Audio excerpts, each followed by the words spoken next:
Ka-Express, malinaw na pinapalakas ng Gilas Pilipinas ang kanilang frontline.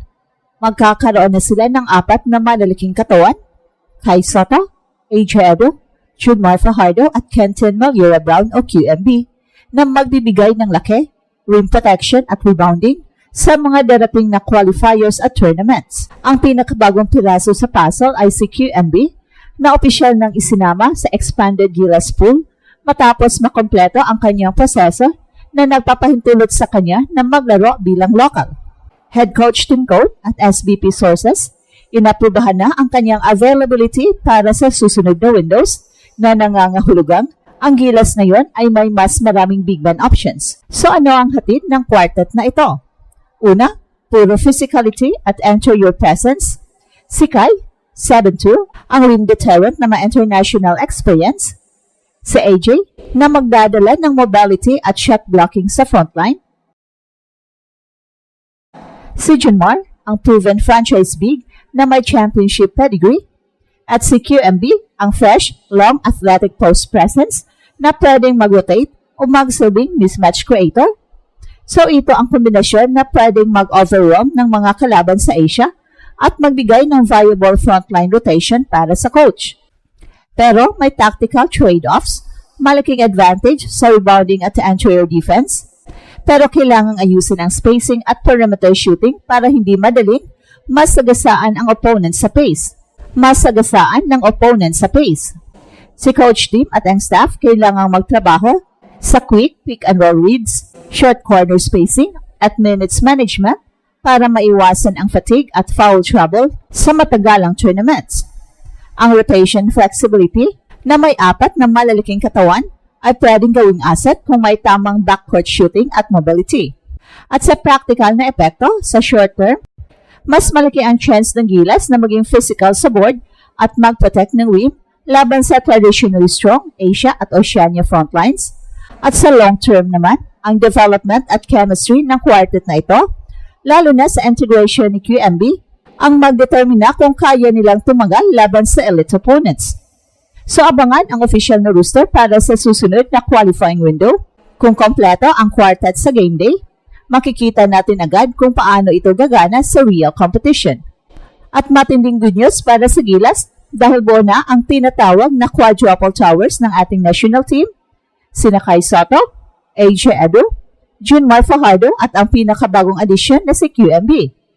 Sa international basketball, bihira ang mga bansang may ganitong kataasan at kombinasyon ng talent, kaya malaking advantage ito para sa Gilas heading into the upcoming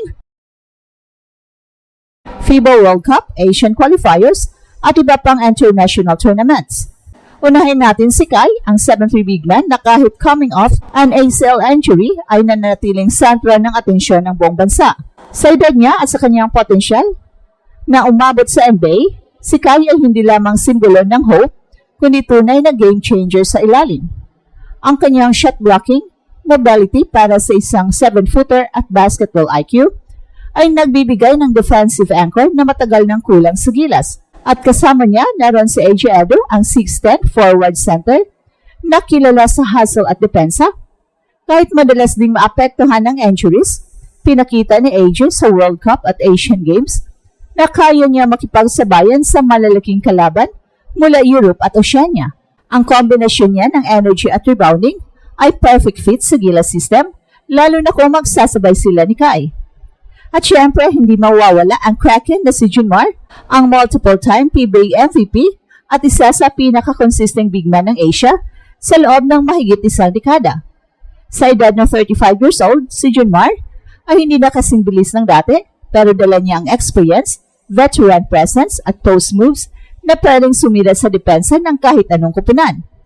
Ang kanyang leadership ay priceless, lalo na para sa mas batang frontline ng Gilas. At ang pinakabagong piraso ng puzzle ay si QMB, isang 6'10" fill-up na naglaro sa USNCAA para sa Rice Out at Vanderbilt Commodores bago lumipat sa Hong Kong Eastern sa ABL. At kilala siya bilang isang reliable rebounder at rim protector na hindi kailangan ng maraming touches para makakontribute.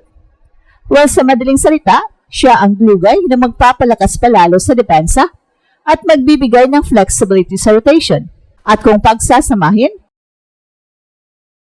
Ang apat na ito ay nagbibigay kay coach team ng kakaibang luxury. Apat na higante na pwedeng pang-rotate depende sa matchup. Halimbawa, kung kalaban ang malalaking frontline ng Australia at New Zealand, pwedeng magsabay sina Kai at AJ para sa shot blocking at depensa. Kung kailangan ng stability at offense sa ilalim, naroon si Junmar. Kung quick energy at hustle, pasok si QMB. So ang tanong ka Express, kaya ba nilang mag-adjust sa isa't isa at manatiling healthy? Dahil kung oo, ang quadruple towers ng Gilas ay posibleng maging pinakamalakas na frontline sa buong Asia. At baka ito na ang susi para talunin sa wakas ang Oceania Powers at makabalik sa glory days ang Philippine basketball. Kung babalikan ang kasaysayan ng Pilipinas, ang frontline play ay laging naging isang weak spot kapag nakipaglaban sa mga powerhouse teams tulad ng Australia, New Zealand, Iran at China.